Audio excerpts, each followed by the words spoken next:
You're listening to Counselors on the Couch, an open conversation between counselors, coaches, and specialists discussing how people just like you can solve a multitude of challenges. Counselors on the Couch is hosted by Dr. Chuck Carrington. We invite you now to join us on the couch to listen in as Dr. Chuck and his specialist guests and experts candidly share insider information on how they help solve the problems that drive people into counseling. When I first thought about getting a divorce, the very first time, I got so scared of what life was going to look like afterwards. I think that's part of what kept me from going down that road. When I finally, years later, had no choice but to go down that road, I still didn't know what was going to happen. Mm-hmm. I remember packing everything up. I moved across country. I thought, okay, I'm going to have this wonderful life because I was trying to distract myself by this new life. But I hadn't stopped and taken any account of what the divorce had actually cost me personally. So it took me a number of years to realize I have to reconcile myself with me before I could actually move into a new life. So today I want to talk a little bit about each of your impressions, either experientially from group, or if you want to bring your personal in, you can certainly. But the next chapter, the final chapter in our series, but the next chapter in someone's life after divorce, when all the dust has started to settle and they're going to get on with their life, how does one go about that in the healthiest way? Kind of what I like to talk about. I know that this isn't scripted, so this is more, from the gut. So I'm wondering if either of you have any, maybe the initial thought or reaction to just that statement. I would say truth comes to mind, the word truth, because being able to start facing the truth, not only about the situation in which you were in, not only the truth about the person that you were married to, but the truth about yourself. And not only the truth about yourself, but coming to know the true you, your authentic self, because sometimes over the course of a marriage, you lose that, and I know from experience, sometimes the leaving of a marriage is just something you have to do in order to survive. So that's the one word that jumps out at me is truth. Well, the word reconcile actually means to refriend, right? And there's a lot of friendships that get broken through a divorce process. Your circle of influence gets significantly challenged. And, you've lost someone who you thought was your best friend, which was your wife. In some cases, you lose your children and your friendships with them. You probably will lose, if not lose, severely strain your relationships with your in-laws, because a lot of times, they feel the need to, take sides. And even if they don't want to take sides, they get put in the middle of all this stuff. You're going to lose friendships with people that you thought were friends and that you thought would stick with you to the very end. And you run a really, really high probability of losing yourself. And you can have so much anger that you can actually put a huge strain on your relationship with God, because in the midst of all of this, you're begging him to change things. You're begging him maybe to, restore the marriage, maybe to, help you through the process, to help things go in your favor versus your ex-spouse's favor. Things don't always go the way you want them to go. And so that puts a huge strain on things.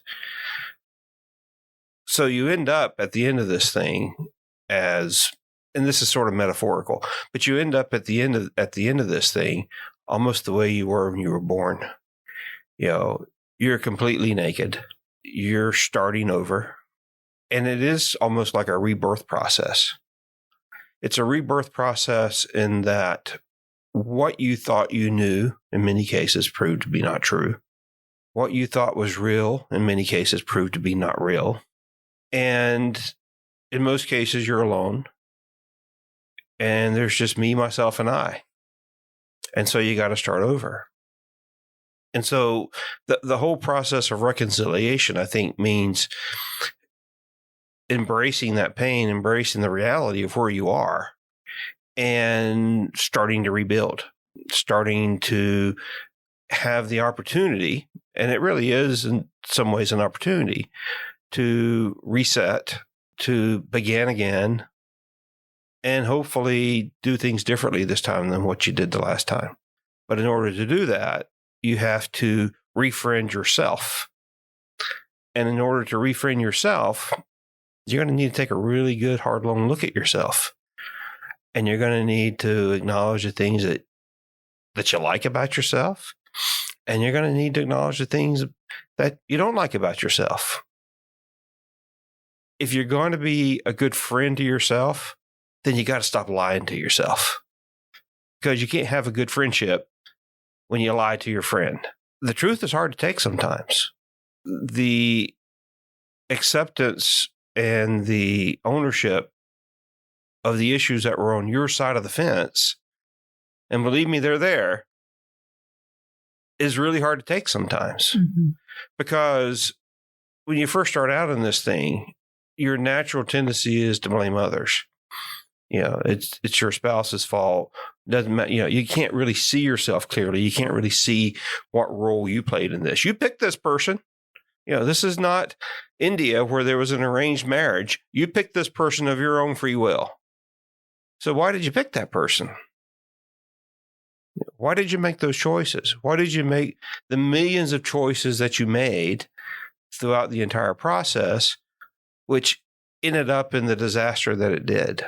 And so you got to go back through and look at all of that. And you got to tell yourself the truth about all of that. And you got to forgive yourself, and you got to friend yourself. And you have to go back and in some cases acknowledge that your perception of God wasn't right either, that you're not God, He is. I heard someone say one time that, the difference between you and God is that He doesn't think He's you. So it's a long, hard process, which I'm sure we'll get more into as we go on. So the truth, the Bible says the truth will set you free. The harsh truth about yourself is what you have to reconcile first before you can start spreading yourself back out into relationships with other people. Mm-hmm. We aren't in harmony with ourselves. Then how could we possibly have a healthy relationship with another person? Well, and let's talk about the harsh truth about yourself, because the harsh truth about yourself is probably different than what you think it is. When we use the word harsh, it automatically brings with it a negative connotation. But the harsh truth about yourself is that there are things about you that are outstanding. There are things about you that are unique that nobody else in this world has. There are things about you that are truly a gift. There are things about you that are completely amazing. But then there's other things about you that you need to focus on and that you need to change and you need to resolve. The problem is that we all have, a negative connotation. I've heard people say that, it takes 10 compliments to reverse the damage caused by one insult. Mm-hmm. We all have this negative cognitive bent about us that we focus on the negative and we ignore the positive. And telling yourself the truth is looking at both sides. It's looking at the good things about you, because you're not completely devoid of any goodness. You're not junk. You do have aspects about you and qualities about you that are admirable and are worthwhile. But then you have some other ones that are not. And so I just wanted to say that, because this is not, let's beat up on John Doe today. But knowing the truth about yourself is looking at the good and the bad. It's like looking at a balance sheet for a business. There are some assets you have, and those are all great. And there's some liabilities that you have. And you have to know where both of those are, because you want to enhance the assets and you want to reduce the liabilities. Yeah. Well, part of reconciling yourself, what comes to mind in listening to you, James, is the fact that you're talking about, looking at both sides of yourself, but also seeing ourselves through God's eyes, knowing that, God has a love for us no matter what our flaws are. He sees them, but He still loves us. We have a hard time when we see our flaws sometimes to love ourselves. And so learning to love yourself as God loves you, kind of, it takes the pressure off. It doesn't, you're still responsible for negative actions and positive actions. But yet, if you love yourself as God loves you, you're much more accepting of yourself. And so that's part of coming to know yourself is to embrace yourself, and to love everything about yourself. And that goes against our grain. How can I love the fact that I sometimes get snarky when, people annoy me? But it's not just because you love it doesn't mean you don't work to change it. But in order to make changes, you have to accept things. And by loving ourselves, it makes it easier to accept the things about ourselves and to look at the things about ourselves that we'd rather just shove down dark and deep and not look at. Well, Jesus said, except as you become as a little child, you can't enter the kingdom of heaven. And so many of us, I think, have lost our childhood. He didn't say, to be childish. He says to be childlike. When you have kids, normal parents love their kids. Normal parents see the strengths in their kids and they see the weaknesses in their kids. There's some things they like about their kids. There's other things they don't like about their kids, but they still love their kids and they hopefully accept them the way they are. And they coach them and mentor them. And hopefully over time they mature and they grow and they let go of some of the bad habits and they discipline them, which means to, give them guidance to move them in the direction that they think is best for them. But you got to be your own parent. You've got to be for you what nobody else may have ever been. And that takes a lot of work. It does take a lot of work. And I'm listening to both of you very carefully what you're saying. And, the idea of the truth and to understand self and to take responsibility and take stock, good and bad, that is a lot of work. Until you understand who you are in reality, how are you going to ever give it to somebody else? And, we talk about this in therapy all the time, is you can't give somebody something you don't already have or you haven't already experienced, except theoretically. So if you can't be in harmony with yourself, how can you be in harmony with another person? I think it's very important. God's in perfect harmony with himself through his three different personifications of self, and he understands his character at each of the roles, and he appreciates it, and he's able to then extend that to us, and he expects us to do that for ourselves. So we have to get past the dissonance. One of you, I think it was Kathy said, James said, you chose that person that you married. So if you chose that person, there's a reason why you chose them. But in a divorce, we have a tendency to blame that person. Well, we set ourselves up. Even if they're to blame, we still set ourselves up. The harsh realities that we look at is not just, did that person do us wrong? But did we pick somebody who had no choice because we picked that person? We put them in our lives, and people do what they're in their character to do. And sometimes we don't look at ourselves enough to know that we're bringing in the wrong answer. We're bringing in the wrong thing. If you're needy, you bring in a rescuer. Rescuer-rescuee relationships almost always fail. Is it the rescuer's fault that the rescuee gets tired of being rescued? Mm-hmm. Or maybe the rescuee needs to learn that they shouldn't ask other people to interfere in their life to that level. So we look at ourselves, we get ourselves figured out, then we can look to others. And that's how we get our story straight when we move on. That's what I'm hearing from you guys. At least I'm trying to. Well, I can give you a real example. When this happened to me, I looked at it as though I had failed. And I did fail. But then that quickly translated into I am a failure. The difference between guilt and shame is guilt says you did, that you did something that was not good. Shame says that you are no good. Mm-hmm. And it's at least for me anyway, it was a very, very quick trip from guilt saying I failed to shame saying I'm a failure. Now, if you look at the totality of my life, I can give you a whole resume of awards and accomplishments and my children and everything else. But I threw all of that away and reached the conclusion that I was a failure. Because the pain of the failure was so big and bright in the moment, you couldn't see the rest of your life in perspective. Yeah, but that's not that's not the truth. Right. That's not the truth. So it's we mentioned this, I think I mentioned this a couple of weeks ago in the movie The Shack. And and God tells the guys, like, you're looking at the world through the nut hole of your pain. So you don't have the right perspective. Mm-hmm. You don't have the full scope of the totality of who you are. And I think part of this reconciliation process first has to be that you go back and you start to refriend yourself again. Mm-hmm.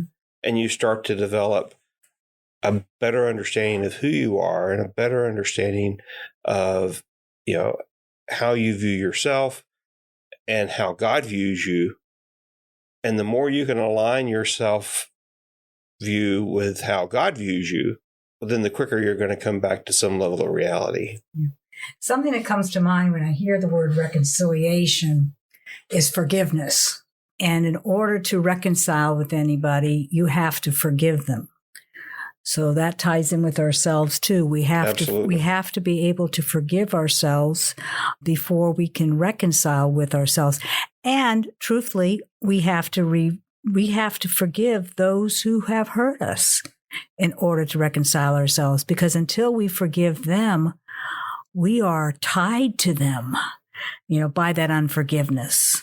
And so that can block us from our process that we need to go through in order to become whole and healthy. So that's a hard thing to do sometimes, is forgive. It is. Yeah, you're reminded. I was watching this documentary last night about Jerusalem, and they were talking about the Church of the Holy Sepulchre. And I forget, there's like 16 or 20 different sects that control it. And I remember the narrator saying that each one jealously guards their own perspective. And there was an earthquake quite a while ago that caused damage. It took them 38 years, I think, of negotiation before all the different factions that control the church were able to come to an agreement about, okay, this is what we need to fix and how. 38 years, because they were all so busy in their resentment or their resistance or their suspicion or whatever of the other people in their lives that they couldn't reconnect. They were out of relationship with themselves, obviously, because they were scared.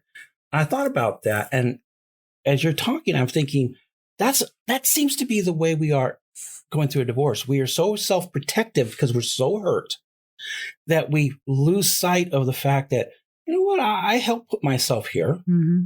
I don't like that I helped put myself here. But if I can fix that, going forward will be a whole lot easier, because then we can at least agree on one thing. It didn't work.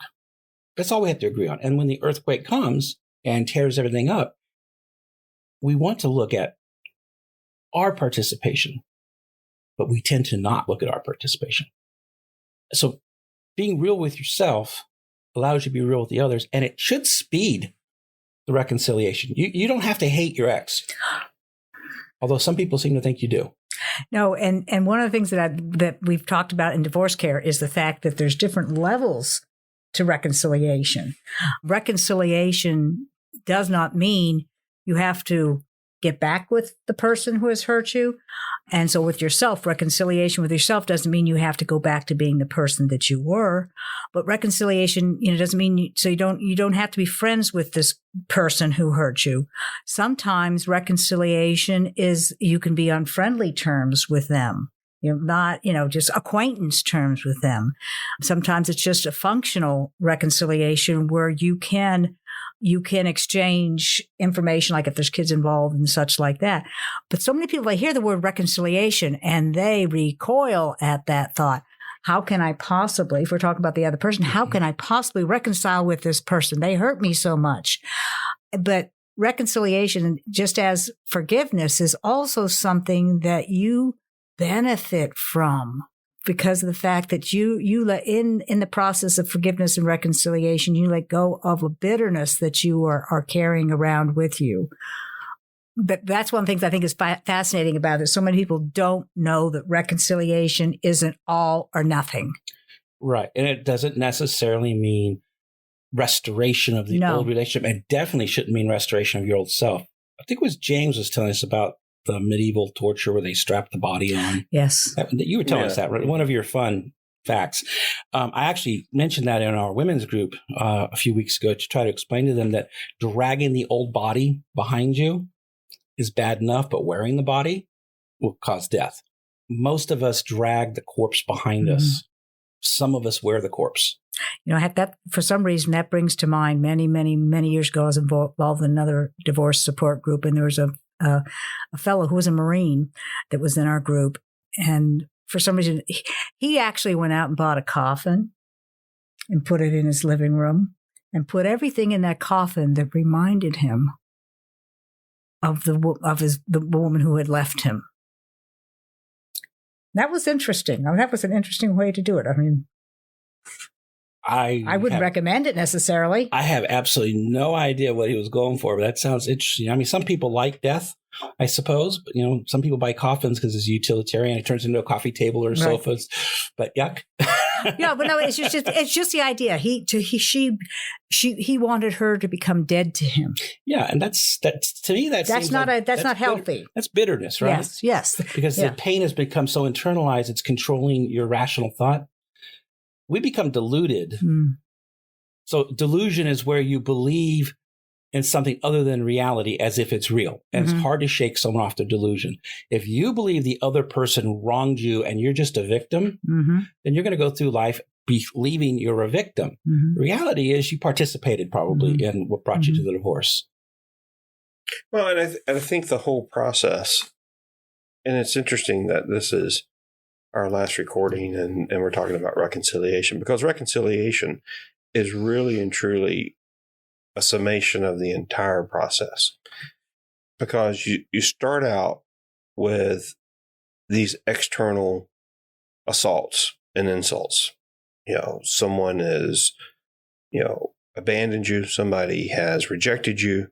Someone has taken half of everything you had. Even if it was joint, they've still taken half of it. And so the focus initially, at least for me anyway, was completely external. It was me against the world. And it's almost like that the flood is coming in and you're doing everything you can to build up enough of a wall to keep the water out. But then you go through a transition where you sort of rise above the flood and you realize that you were standing there with the hose as well. You were a big source of the water that created the flood to begin with. And then at that point, I think you've got to take it internally. So you shift from being external focused to being internally focused. And that's where I think you go through the process of reconciling with yourself and reconciling with God and starting to understand who you are. Because, and I said earlier, it sort of is like a rebirth because, and I don't mean it from the standpoint of being, in the Christian vernacular, being born again. I mean it from the standpoint of you are sort of starting over and you have a history and, you didn't become younger. If anything, this process probably aged you. But this process also, if you do it right, has an enormous potential to make you wiser, to make you more holistic, to help you have significant maturity, whereas you didn't have that when you entered the marriage to begin with, or didn't have it to the degree that you do now. So, and then once you go through that internal process of sorting out inside of yourself who you are, what role did you play, as Kathy mentioned, forgiving yourself and forgiving others, well, then now you're ready to reemerge. One of the things that we talk about in divorce care sometimes is the whole concept of a butterfly. And, a caterpillar eats and eats and eats and eats and eats, and then it goes into a cocoon. And anyone looking at the outside of that cocoon would think that the caterpillar is dead. But there's a whole lot of stuff going on inside of that cocoon. And there's changes that go on in that cocoon. And, and one of the processes is called metamorphosis, where you're actually changing into something else. And over time, when that metamorphosis is complete, well, the cocoon erupts and out emerges this beautiful butterfly. It was what it was always intended to be from the very beginning, but it had to go through what appeared like a death in order to emerge into something else that was far more elegant, far more beautiful, and far more precious than it was when it was just a caterpillar crawling around on the ground or and eating leaves and stuff. And so there's a real opportunity as you go through this to emerge as that butterfly. I mean, right now you may feel like that you're dead. You may actually feel dead inside. And because I remember how that felt too. But in time, you can, metamorphosize yourself to where that you can come out into something that is very different than what you could have even imagined. And the Bible speaks about that. He'll give us beauty for ashes. It says, Paul says, don't be conformed to this world, but be transformed through the renewing of your mind. The word transformed there in the Greek is actually metamorpho, which means metamorphosis. Paul's a good example of that too. So if we take it from being the butterfly, it's hard for us sometimes to think about being caterpillars and such, but God gives us human examples, and Paul is a great one. Mm-hmm. Paul had a past. You mentioned past. Paul had a past that at the time when he was pursuing the Christians and being the Pharisee and he thought he was doing right because that's who he was in the moment. But God had a moment with him on the road to Damascus and he pretty much stopped him, got his attention, disciplined him. But what did Paul do next? He then went, tradition says, into the desert for 3 years. For 3 years and learned from God and reprocessed it. When he came back to the church in Jerusalem, he knew who he was now. He knew what his mission was now. But the past didn't go away. So he had to first reconcile everything in his own heart, all the things he had done, because I'm sure he carried a lot of guilt and shame. Mm-hmm. He had to reconcile that and then come to the church. And then when they would say, but you're Paul, you're just going to trick us. You're going to kill us. They were afraid of him, legitimately so. He was still able to stand there and say, yes, but this is the mission. And it took a while. It took a Barnabas, but he eventually connected. And he's the one who told us later on, he's learned to become content in all things. And when I think about that simple statement, so much of the past, so much of the things that we've done or have been done to us tend to weigh us down. But if we can become content and let go of that, we get to actualize into somebody like Paul did, to where he was doing the mission. He was the butterfly at that point, which he started off, from our perspective, at least as Christians, as a pretty ugly intended person. Well, and there's two things that he talks about from that standpoint. One, he says, that no longer do I live, but Christ within me lives. Mm-hmm. That old man died. And later on, he talks about how he has wronged no man, he has harmed no man, he has malice against no man.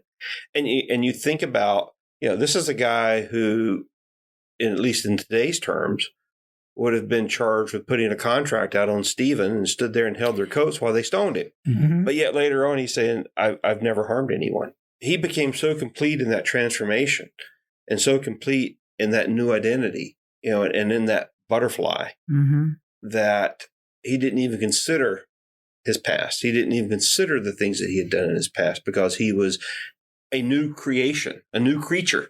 Mm-hmm. There's a real potential and opportunity to do that. It takes time. Mm-hmm. It takes patience. It takes a lot of truth. It takes a lot of prayer. It takes a lot of forgiveness, but it can be done. We have witnessed that. I can honestly say that we have witnessed that happening in a number of people who have come through divorce care. Those who have really embraced the process, where they, well, James, you're one of them. I just sit there and I think of these people, and even as I'm watching them go through the process, because there's a young lady with whom I'm conversing lately, and I'm seeing that the pain that she's in right now, but I see where she was in the beginning, and where she is now. And there's a big, big amount of growth there. It's hard for us those who are in the midst of it, to hear some of the things perhaps that we're saying today about, looking at yourself and stuff like that. In order to begin to look at yourself, you really do. There's things, there's a word we use, which is process. It's a process to get to that point. You may hear that and you go, how could I possibly do that? No, my story is different. But it's the fact that you want to tell people, you can believe us. We know, because we've been there, done that. We have gone through this process ourselves. But even hearing that from somebody else, it's hard to accept that when you're in the midst of your pain.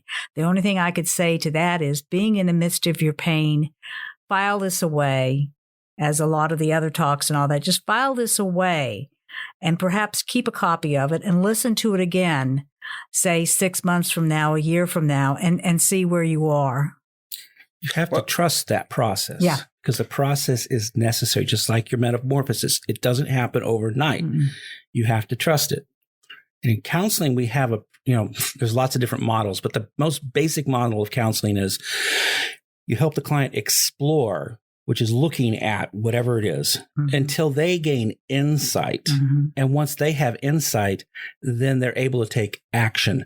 You can't go directly to action without the insight, mm-hmm. and you can't get the insight till you explore. It is a process that must be honored. And for some people, it takes longer than others. There's nothing that we can say is going to take away your pain. Mm-hmm. Healing takes a lot of time and a lot of relationships. The quickest way to heal is to renew your relationship with God, mm-hmm. and renew your relationship with yourself. Mm-hmm. And you probably need somebody, like a good therapist, to help you reestablish that relationship with yourself. You need a companion on the journey. Yeah, because you lose yourself in all of this. Mm-hmm. And you probably lost yourself much earlier than getting divorced. It's only been recently that I realized that I probably started to lose myself when I was about 4 years old, and was really lost for well over 50 years. That this was not, that the person that I had become was not the person who I truly was. And it's not that I was lying to myself, it's that I believed all the lies about myself that other people had told me. Mm-hmm. So it takes time. But, when you have children, you stand them up in a corner and you take a ruler and put it on their head and you put a mark on the wall. Well, they don't come back. You don't come back the next day and measure them and say, oh, you've grown 3 millimeters. No, you come back about 6 months later and they're like, wow, you've grown a half an inch. This is just the way life is. And to expect yourself to somehow suddenly, miraculously be a completely new, different person, in a week after what you've been through is unrealistic. It's just not going to happen. But how many people, I think a lot of people, when they're in pain when they're in the marriage, whether you're the one that leaves or whether you're the one that is the one that gets left, you're in a lot of pain in that marriage. And so you don't even realize that you think that I will feel better when. I mean, how many times do we tell ourselves that in the process? I would feel better when he gets hit by a car. No. I think we've talked about that before. Yeah, we have talked about that. Believe that, right? That before. No, that's not a good idea. But it's not idea, just not a good one. No, yeah, that's right. That's right. But I will feel better when the divorce is final. I will feel better when the settlement is done. I will feel better. I will feel better when. I will feel better when. And so you try to project into the future when it is you're going to feel better, and you're looking towards an event to make you feel better from this event that happened which is not just an event, it's a lifelong thing. And so those events aren't going to bring you to healing. You cannot look for healing in an event. Right. Yeah. Well, that reminds me when I was a child, I always looked forward to Christmas and always looked forward to Christmas morning. Mm-hmm. The worst day of the year was the morning of December 26th because you'd wake up the next morning and it was Over. Life was going back to normal. The anticipation was over. Mm-hmm. You had another 364 days before you got back there again. And that was just like the worst feeling in the world. If you let yourself think that. Well, which is what I did as a child. Yeah. So there's no way anyone could say anything, including yourself, just to take the pain away. Because if you could make the pain vanish like that, honestly, it means that the relationship that you've had to lose didn't have meaning in the first place. And if the relationship didn't have any meaning in the first place, then your pain was meaningless. That's not a healthy thing. We don't want to degrade ourselves by saying, well, this divorce was awful, and when it's over, I'll be restored. I'll just get over it. If you can just get over it, then you weren't in the marriage in the first place. Mm-hmm. Any loss is going to cause pain, and it's equal to the degree of meaning.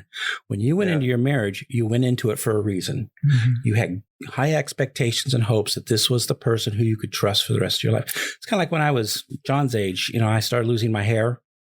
He probably doesn't want to talk about that. My panic was I had this little tiny thin spot on the back of my head, but that's all I could see. There was a picture. It's all I could see. By the way, I have a picture of the back of his head for him to see. He doesn't want to look at it. That's all I could see. I was bald. My dad was very bald. As soon as I started seeing that my hair was going, I re-identified with that loss. Well, the hair itself doesn't mean anything. I'm pretty bald now. I don't think about it much, except when the sun shines.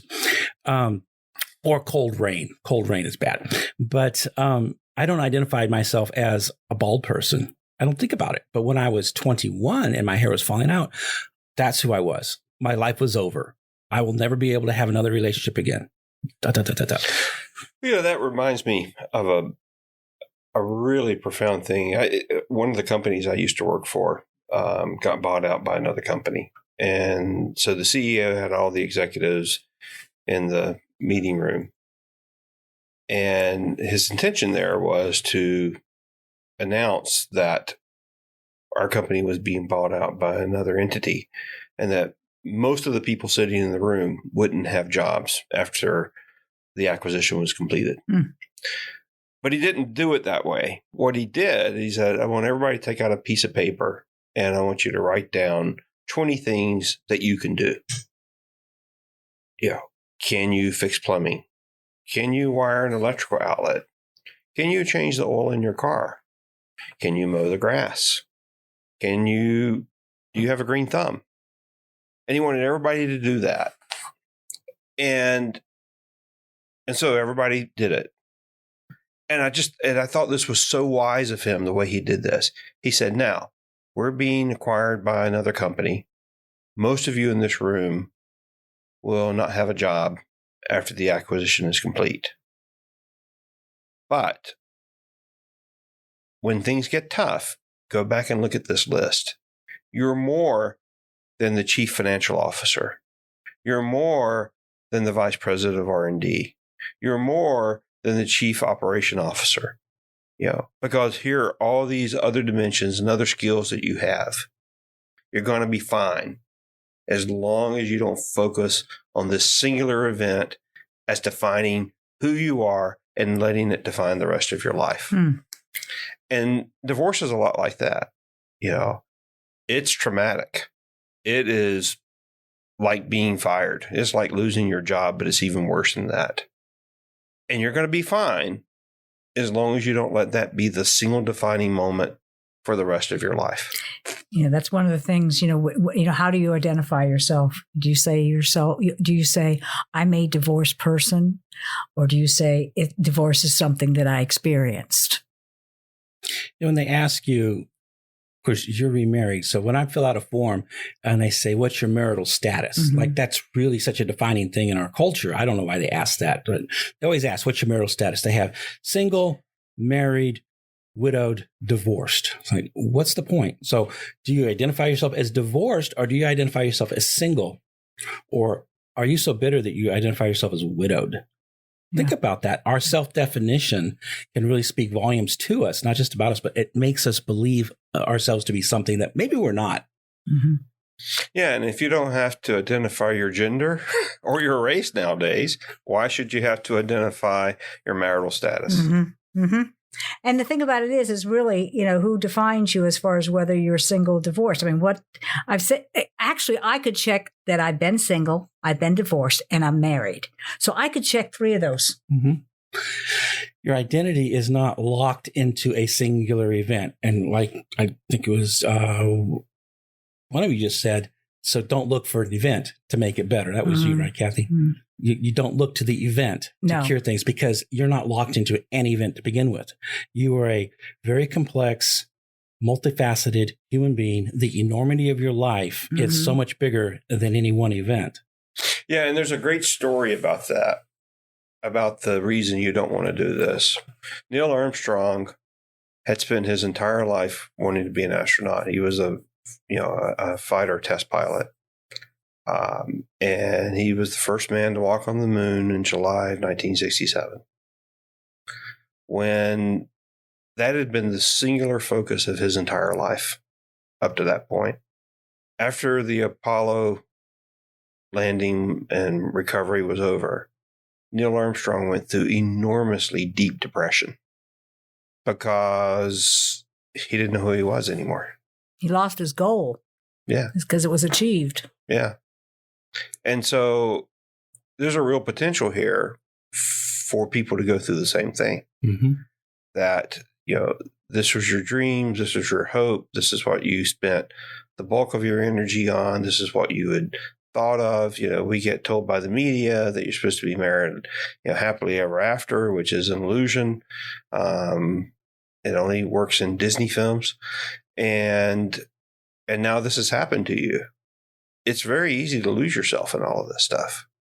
And again, and I said it earlier, part of this reconciliation is going back and refriending yourself. Mm-hmm. And it's almost like being reborn. It's almost like starting over. But the beauty of that is that you can be whatever you want to be. And a thought comes to mind, also we're told to not worry about yesterday and not to worry about tomorrow. But today is what we have. What is it? Yesterday was history and tomorrow's a mystery, and so if you put that concept into the healing process of divorce, you focus on what is before me today. How many times can we do that when you're going through a tremendous hurt like this? Can you just focus on today? Today, I'm going to do this to help myself, move forward. Today, I am going to get out of bed and I am going to put my feet on the floor and I'm going to put one foot in front of the other. And as a friend of ours says, and I'm going to just breathe. And if I could do those things, I'm successful today in where I'm at. And so if we take this big, huge hurt that we've experienced, this big, huge disruption in our lives, and put it into just working it in 24-hour bites of time, we can do things. That particular day, we can choose to do one thing that's going to bring us into a better place, to start moving us in a better place. And then tomorrow, I'll worry about tomorrow. But that's hard to do. But that's what Jesus told us to do. Yes. He talks about smart man. He talks about the lilies of the field, and he talks about the birds of the air. Mm-hmm. And I have a bird feeder outside of my kitchen window, and so I can stand in my kitchen and see the birds coming to the bird feeder. And every time I see a bird there, it makes me so happy to know that I'm part of God's plan of providing for His creatures. Because I think of it every time I sit there, stand there and see a bird. We don't know what the future holds. Mm-hmm. We know what we've been promised. We know what God's intentions are for us. Maybe not in infinite detail, but we know in generalities. But it takes faith to walk towards that journey and towards that endpoint. Mm-hmm. And you do it a day at a time. One of the things that was really important to me when I was going through all of this was the 23rd Psalm. And it says, yea, though I walk through the valley of the shadow of death, that I'll fear no evil, for you're with me, your rod and staff comfort me. A divorce it's the valley of the shadow of death. There are shadows, there's illusions, there are many, many, many scary things. But he said, as I walk through the valley of the shadow of death. He didn't say, as I sit down, build a house, sit and pout and cry and moan and groan in the valley of the shadow of death. You got to keep walking. You have to embrace the pain. You got to keep walking. And when you get out of it, and I remember so clearly, at least in my mind, I could see a sign that said, you are now leaving the valley of the shadow of death. Sort of like leaving the city limits. But there's brighter things ahead if you keep walking. If you stay in the valley of the shadow of death, you'll be living amongst the tombs, and death becomes the companion. And we're told that God sets before us a choice of life or death, to choose life. So based on both what both of you are saying in the moment is that if you're going to live day by day, there's two choices you get to make. You can live in that death, that the overshadowing, depressing death. You can set up your house in the valley, or you can choose life. Mm-hmm. And a lot of people post-divorce, they don't realize they get to choose each day what their new life is going to be. Mm-hmm. And if all they do is look back on the event, the pain, they're living in that shadow. But you don't have to. Yes, events happen, but events happen anyway. But if you choose life, it's what am I going to do with this day I have? I've been given a day to do something. What do I want to do with it? And you choose life. And that's part of that process. You reconcile the fact that you do not have to live amongst the tombs. Mm-hmm. Some people have a hard time with that because the hurt and the pain and the disappointment, all that stuff is still active in your memory. And that creates the frustration, the anger, and bitterness and aggression. But if you can say, but that doesn't have to define me. That happened to me, but that doesn't define me. Then you can choose life and move forward. Yeah, I love the story of David. David committed adultery with Bathsheba, and she got pregnant.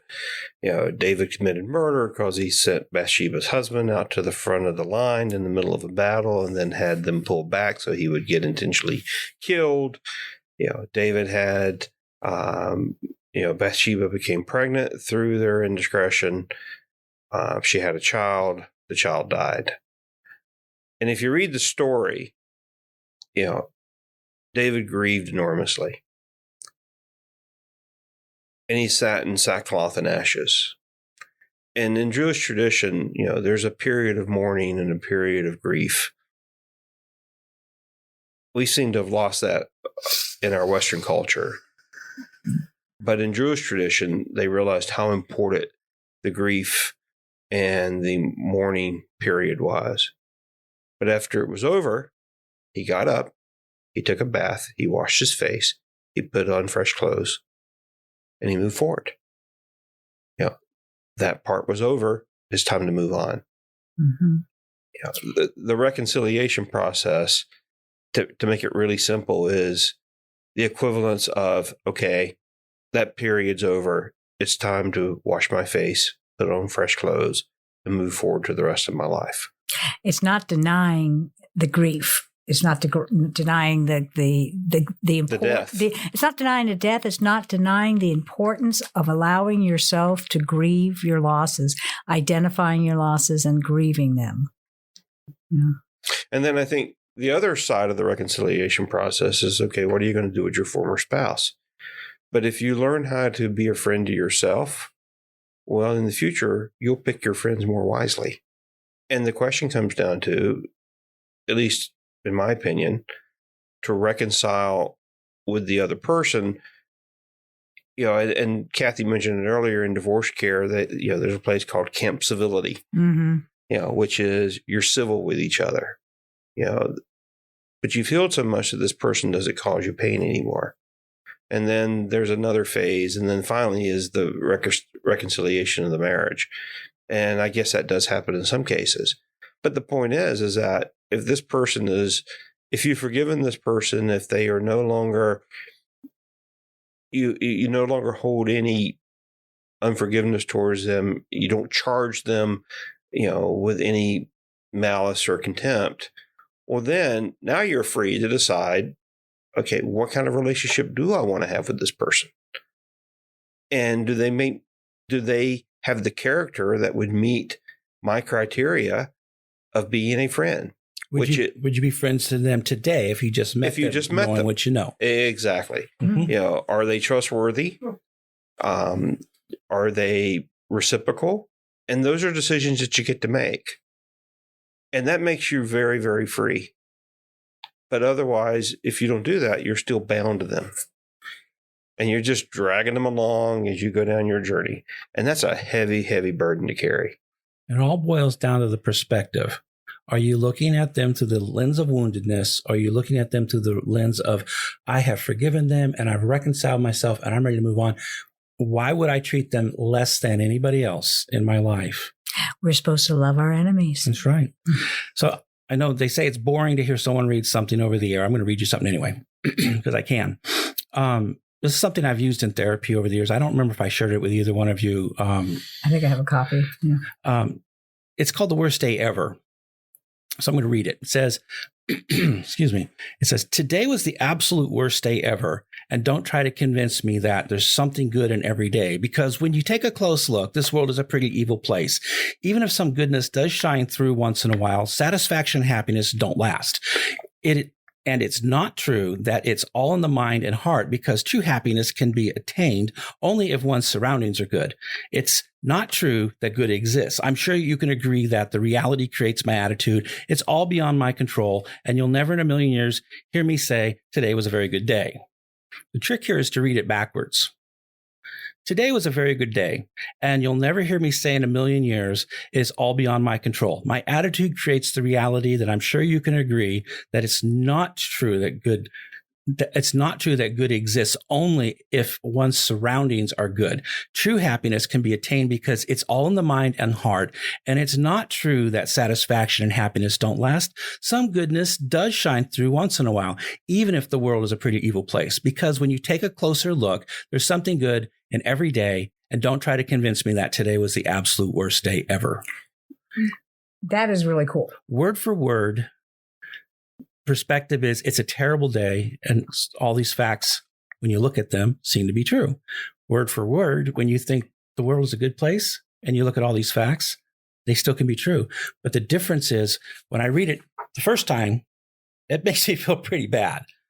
When I read it backwards, I get that, that feeling, your skin starts to tingle and you start to feel excited. Mm-hmm. Your mind will do what you tell it to do. And perspective taking is a key to reconciling.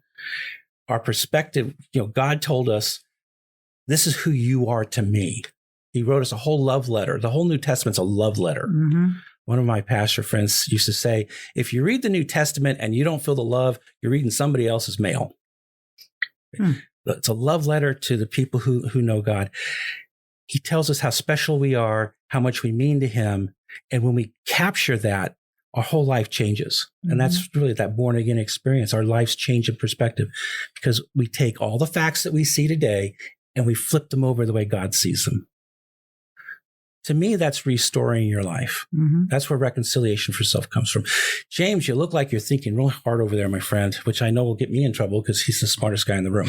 Oh, geez, here we go. What does that mean about us? You keep saying that. I'm just not sure what that means. I told you last night when I got the pathology report, I had to have him explain all the big words to me. Okay. Well, before all this stuff happened to me, I thought that it was a very different view of the world. I thought that bad stuff only happened to other people. I thought that as long as I was good, there would only be good in my life. And then these things happened beyond my control. Although they were more in my control than I realized. It's just at the time I didn't realize that they were in my control. And since then, I've come to realize that that's not what Jesus said. Jesus said, in this world you will have trouble. But be of good cheer, I've overcome the world. He gave the parable of the guy that built his house on the rock and the guy that built his house on the sand. Same storm came to both of them. Mm-hmm. Things like this happen. The question is, what's going to be your story afterwards? Are you going to be a survivor? Are you going to thrive?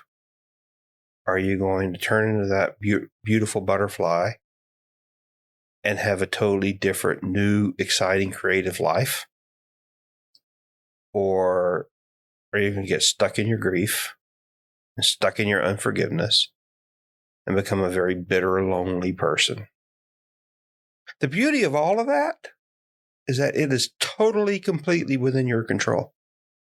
You get to choose. And as Chuck said earlier, in Joshua it says, today I put before you blessings and cursings, life and death. And oh, by the way, if you're too stupid to know which one to choose life. Mm-hmm. You get to make that choice. I don't remember stupid being in that. That's sort of my additional. According to King James. That's in the brackets, But, you get to choose. Yeah. Okay. You may have felt like you had no power in your relationship, that, everything was controlled by your former spouse. Well, guess what? You're not in that anymore.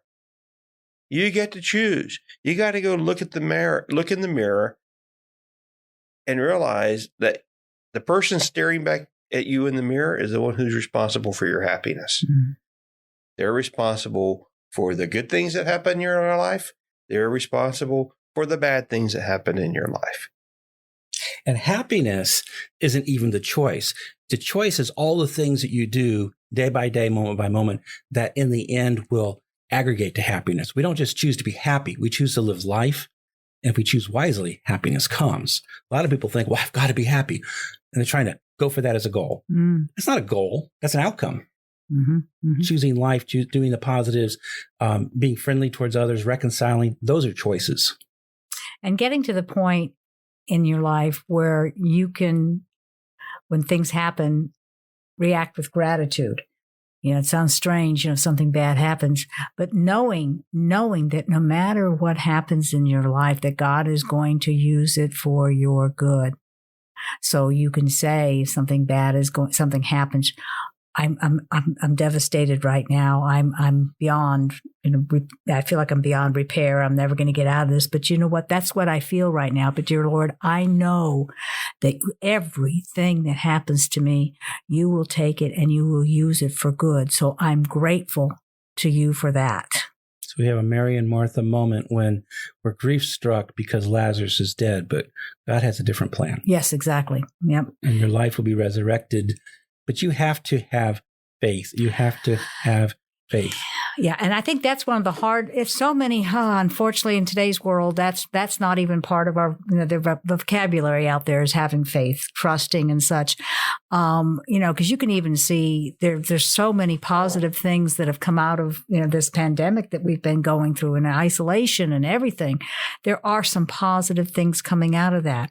But it's one of those choices that you make when something devastating happens.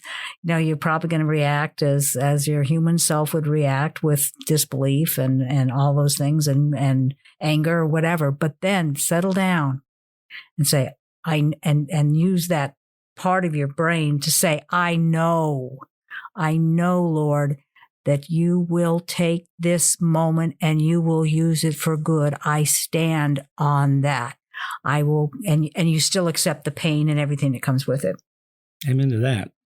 All things work together. Yep. Yeah. For those who love God, which is your choice, you can make a choice to love God or not, and who answer the call according to his purpose. Mm-hmm. Again, that's your choice. Mm-hmm.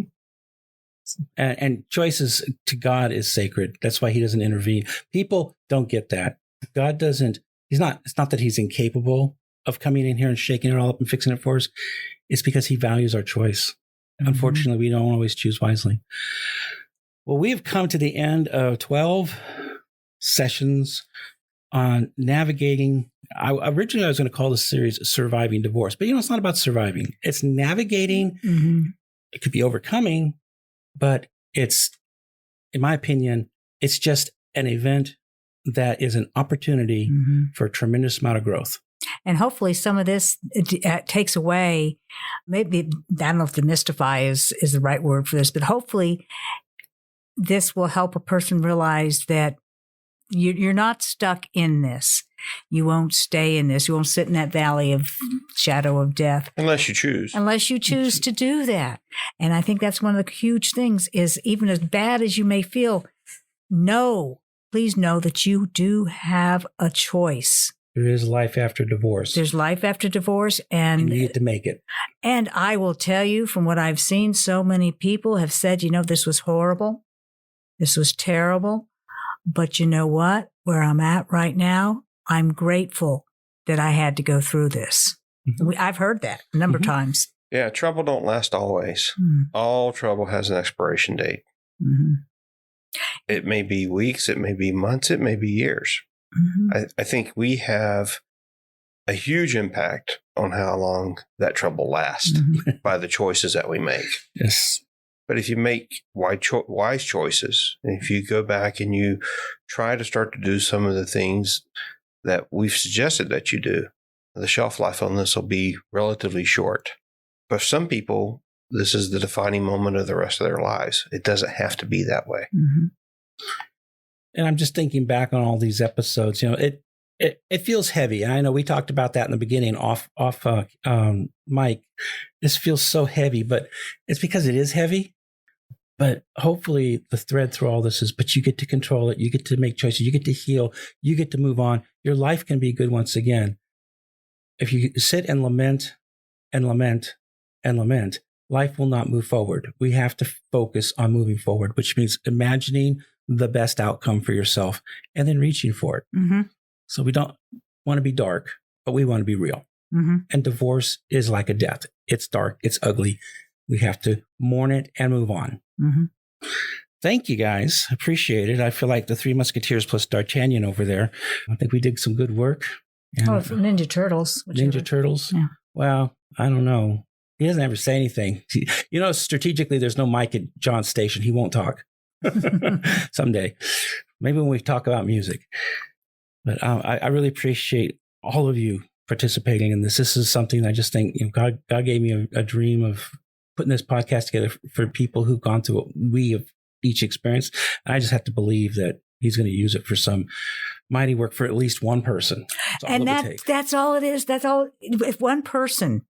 That's just it. And if anybody wants more information, they can go to divorcecare.org if they would like to participate in divorce care. They can contact us, and I can put you in contact with Kathy or James or myself. We can help you as you move forward. You don't have to do it alone. Yep. That's the big thing there. Amen. Counselors on the Couch is brought to you by Virginia Beach Christian Counseling, specialists in family counseling, grief, trauma, and loss. Find us at www.virginiabeachchristiancounseling.com. Counselors on the Couch is produced and directed by John Bell, executive producer Dr. Chuck Carrington, with original music score and mastering by John Tyler Music. The opinions expressed here are of the host and the individual guests and are not necessarily the opinion of Virginia Beach Christian Counseling. If you would like to make a comment or would like to ask to be a guest, please go to counselorsonthecouch.com.